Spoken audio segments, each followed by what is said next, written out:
नमस्कार मंडळी, स्वागत आहे तुमचं मोरे त्यांच्या रेसिपी चॅनल मध्ये।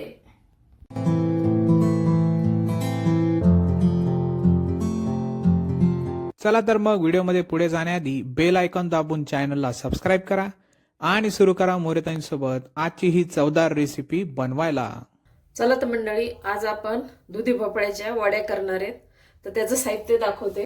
हे भोपळा घेतलेला आहे, याचं वरचं छिलटं काढून टाकलेलं आहे। 1 वाटी बेसन पीठ घेतलंय, अर्धी वाटी तांदळाचं पीठ घेतलंय, मिरची घेतली कुटून, जिरे घेतलेत, तीळ घेतलेत, ओवा आणि कोथिंबीर। आता बेसन पीठ आपण 1 वाटी घेतली, पण थोडं कमी लागू शकतं किंवा जास्त पण लागू शकतं, पण आपण तांदळाचं पीठ अर्धी वाटी टाकणार आहे। आता भोपळ्याच्या नुसार आपण पाहणार आहे पीठ किती लागतं ते। आता आधी मी भोपळ्याचे 2 भाग केलेले, तर हा भोपळा आधी खिसून घेते। आता भोपळा खिसून झालेला आहे। आपण हे तांदळाचं पीठ अर्धी वाटी घेतलं ते टाकू, थोडा अर्धा चमचा ओवा तो पण टाकू, जिरे पण मी तसेच टाकायले, ही मिरची कुटलेली, 1 वाटी कोथिंबीर घेतली, धुवून कापून घेतली, याच्यातलं अर्ध बेसन पीठ टाकायले, अर्ध राहू द्यायला लागले, आधी आपण भिजून बघू। चवीनुसार मीठ टाकून घेऊ, थोडीशी हळद। आता आपण याला मिक्स करून घेऊ। दुधीमध्ये ना पाणी असते, त्याच्यामुळे पीठ आता आपण किती बसते ते पाहू। मी ना राहिलेलं पण अर्धी वाटी बेसन पीठ घेतलं ना, अर्धी वाटी राहिलं होतं ते पण घेतलेलं। तर आपलं एवढं असं घट्ट झाले, तर थोडंसं मी आता पाणी टाकणार आहे। मी पूर्ण बेसन पीठ टाकलं, त्याच्यामुळे पाणी थोडंसं लागणार आहे। एक आपण पोहे खातो का, तो चमचाभर टाकलंय आता पाणी।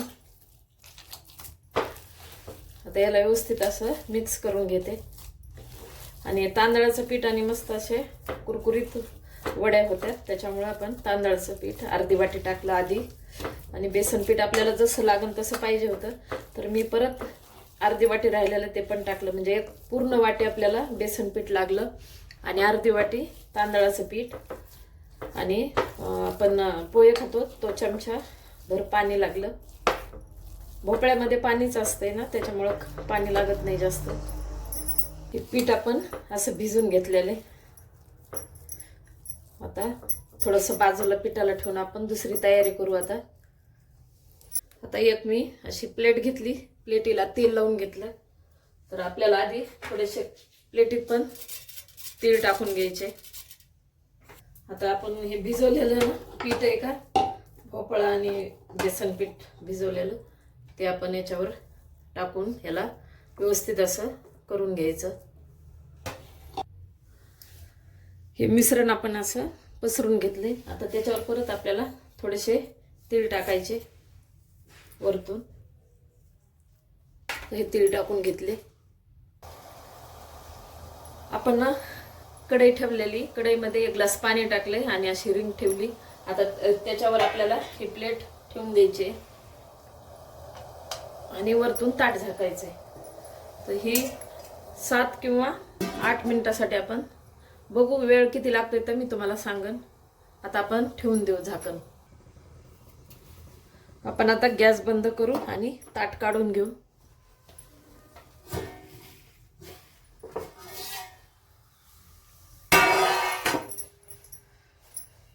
गॅस बंद केलेला आहे, छान उकडलेलं हे आपलं मिश्रण।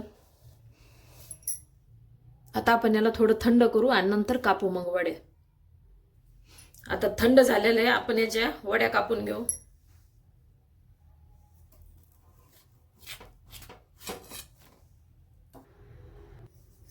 आपण चौकोनी वड्या काढलेले, तर तुम्हाला आता दाखवते मी हे काढून। छान झालेले वड्या।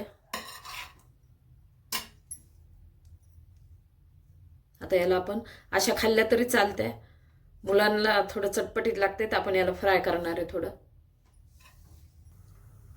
आपण आता गॅस चालू करून एका पॅन मध्ये तेल टाकलंय, 2 पळ्या, छोटी पळी आपली असती का तेलाच्या कॅन्डीतली ती, तेल गरम झालेलं आहे। तर आता आपण एक एक करून वडी ठेवू।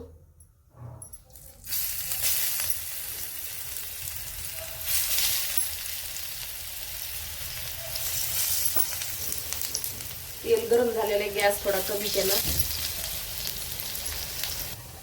आपण आता खालची बाजू ना ती वरती करू आणि अशा प्रकारे याला पण खालून फ्राय करून घेऊ.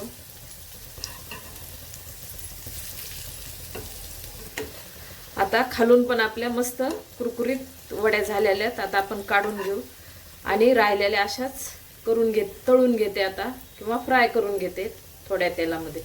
अशा प्रकारे दुधी भोपळ्याच्या वड्या तयार आहे. एकदा नक्की ट्राय करा आणि कमेंटमध्ये कळवा. तुम्हाला हा व्हिडिओ आवडला असेल तर लाईक करा आणि अशाच प्रकारच्या चवदार आणि चमचमीत रेसिपीसाठी सबस्क्राईब करा आणि कमेंटमध्ये कळवा तुम्हाला कोणत्या रेसिपीज बघायला आवडतील. पुन्हा भेटूया एका नवीन रेसिपीसह एका नवीन व्हिडिओमध्ये. धन्यवाद.